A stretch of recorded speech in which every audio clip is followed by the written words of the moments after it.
মোর শ্বশুর বাড়িতে ইফতারের সময় এই বড়াটা থাকবেই। এটা হচ্ছে পটল পাতার বড়া। তোমরা অনেকেই এই বড়ার রেসিপি চাইছো, তোমাদের জন্য এই ভিডিওটা বানিয়ে থুসুনো কিন্তু আপলোড দেওয়ার সময় পাওনি। ফাইনালি আজকে মই তোমাদের সাথে এই পটল পাতার বড়ার রেসিপি শেয়ার করবে আসনো।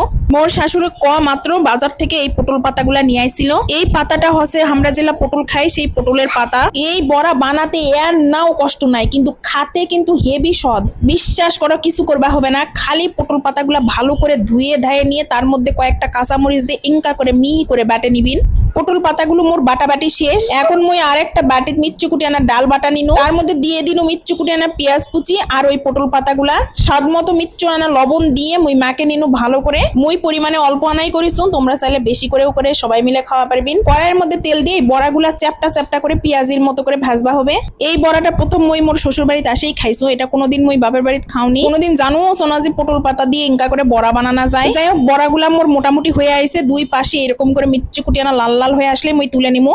যেহেতু তখন ইফতারের সময় হয়েছিল না, তাই তোমাকে খাইয়ে দেখানো পারলো না। এটা কিন্তু খাতে হেভি স্বাদ।